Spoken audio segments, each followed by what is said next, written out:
कि आप अंदाज लगाइए, अगर वो ईमानदारी से काम कर लेते 131 सांसद, तो सरकार नहीं गिर जाती, सरकार के ऊपर प्रेशर नहीं होता ना समाज के लिए। दूसरी बात, और इसके लिए सबसे बड़ा दोषी कौन है? हमारे समाज के अपने लोग। क्योंकि जो व्यक्ति आपके लिए अपने समाज की आवाज उठाने के लिए संसद में आप भेजते हो, जब वो नहीं उठा रहा तो उसका महिमा मंडन अपने मंचों पे क्यों करते हो, अपनी कॉलोनी में क्यों करते हो? जब आए जूते की माला पहनाओ ना उसे, चाहे अपनी जाति का हो, अपनी बिरादरी का हो, कोई मतलब नहीं है। जो अपने समाज का नहीं है, जो अपने समाज के लिए, अपने समाज के नाम पे वोट मांग के अंदर गया और अंदर अपने समाज की आवाज नहीं उठा रहा, तो उसका आप सम्मान करा के उसके साथ फोटो खिंचवा के क्या कर लोगे? कल आज दूसरे का बच्चा मर रहा, कल आपका बच्चा मर जाएगा, फिर आप क्या करोगे? रोने के अलावा कोई ऑप्शन नहीं है। तो ऐसे लोगों को अपने जो सामाजिक मंच होता है उनसे सबसे पहले जूते मार के भगाओ।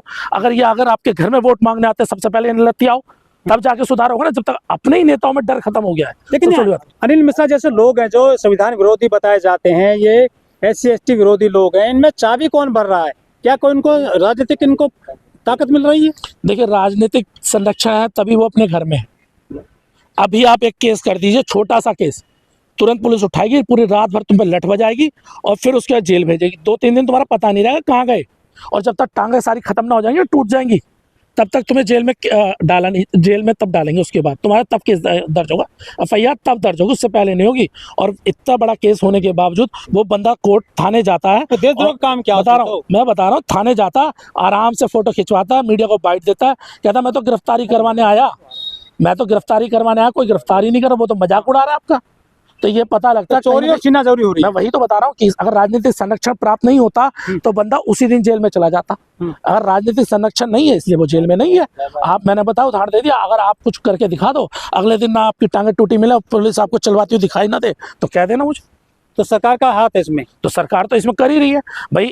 सरकार उनकी मानसिकता की, उनकी विचारधारा की, और वो खुल के कर रहे हैं आपका विरोध। हरियाणा के पूर्व मुख्यमंत्री रहे हैं ML खट्टर, वो भी कह रहे हैं कि संविधान बाबा साहब बनाए नहीं, इन्होंने पूरा एजेंडा छेड़ रखा है पूरे देश में, पूरे प्रदेशों में। देखिए, खट्टर साहब को ये समझना होगा, आप एक बड़े पद पे रहे हो और उसी संविधान की बदौलत गए हो, ना कि मनुस्मृति की। अगर मनुस्मृति होती साहब, आप भी नहीं पहुंचते। जिस जाति से आप आते हो ना, उस जाति के लोग पहुंचते नहीं थे वहां पर। वो भी पहुंचे तब हैं जब उसमें पहुंचे हो आप, जब रिजर्वेशन मिला और इस देश का संविधान लागू हुआ।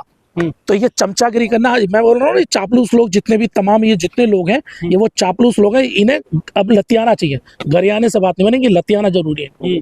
ये जब आपके सामने वोट मांगना है तो इनका मालाओं के साथ स्वागत नहीं होना चाहिए, ये फूलों की मालाओं के साथ स्वागत होना चाहिए। पीछे क्यों पड़े हैं बाबा साहब के पीछे क्यों पड़े हैं? प्रतिमा तोड़ देते हैं, संविधान को नहीं मान रहे हैं, कॉपी चलाते हैं जो संविधान की। देखिए, विचारधारा की लड़ाई है, और देश में जहाँ एक समय जो कहते भगवा विचारधारा बहुत तेजी से थी, आज वहीं पे बार बार हम जब बात कहते हैं 21वीं सदी अम्बेडकरवाद की, तो नीली क्रांति जो है ना, सनातनियों की है। अरे रुको तो सर, मैं बता रहा हूँ। तो जब वो तेजी से बढ़ी, अब उनकी परेशानियां शुरू हुई, जब उन्हें परेशानी दिखने लगी कि अगर ये और बढ़ गई तो हमारी स्थिति खराब हो जाएगी।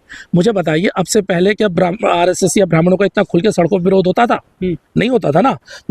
अगर आप किसी की उसमें चारपाई पे जाके नहीं बैठ सकते थे आप किसी पंडित की। लेकिन आपके लोग मारे जा रहे हैं, मैं बता रहा हूँ, मूत्र चटवा जा रहा है। सर, वो दबाने के लिए होता है। क्या होता है जब अति होती है ना, अब उन्हें दिखने लगा हमारा मौका जाने लगा है, तो हमें ताकत के बल पे हमें दबाने की कोशिश कर रहे हैं। लेकिन जरूरी है कि हमारे अपने लोग क्या कर रहे हैं, ये बहुत इंपॉर्टेंट। मैं फिर कह रहा हूँ, लखनऊ में बुजुर्ग को पेशाब चटवाया, और जो मध्य प्रदेश में जो है मूत्र पिला दिया है, फिर समाज के बहिष्कार किया गया है आपका। आप जो है ये तो निशाने पर है आप शुरू। सर, मैं यही तो बात कर रहा हूँ, आज जो लड़ाई लड़ रहा है ना, युवा लड़ रहा है सड़कों पे, वो सांसद विधायक पार्षद नहीं बना। इस देश में कुछ भी चीज सिस्टम को बदलना है तो आपको संवैधानिक संस्था के अंदर जाना पड़ेगा। डॉक्टर बाबा साहब अम्बेडकर की उंगली किधर जाती है? वो संसद के अंदर कहती है ना, संसद से आपको न्याय मिलेगा। भाई, बाहर आप चिल्लाने से आपको न्याय नहीं मिलेगा, संसद में। तो संसद में ऐसे लोगों को भेजना था, आपकी जिम्मेदारी बनती थी कि जो समाज के लिए काम करे, ना कि ऐसे जो दलाल बन जाए, जो चाटुकारिता करे, जो दूसरे की दड़ी बिछाने में बिलीव करे, जो दूसरे का झंडा उठाने में बिलीव करे, जो अपने समाज से पहले दूसरे के घर को देखें। ऐसे व्यक्तियों के कारण समाज को नुकसान हो रहा है। और मैं आपके माध्यम से फिर ये बात कह रहा हूँ, अगर इस समाज को बचना है, आने वाले समय में अगर अपनी नस्लों को बचाना है, तो इन नस्लों को बचाने के लिए सबसे पहले अपने समाज के इन गद्दार जो लोग हैं, अपने घर के जो है विभीषण जो बने हुए हैं, इनका विरोध करना पड़ेगा, इनको उठा के बाहर फेंकना पड़ेगा, इन्हें कूड़े के ढेर में फेंकना पड़ेगा, तब बदलाव आएगा। ठीक।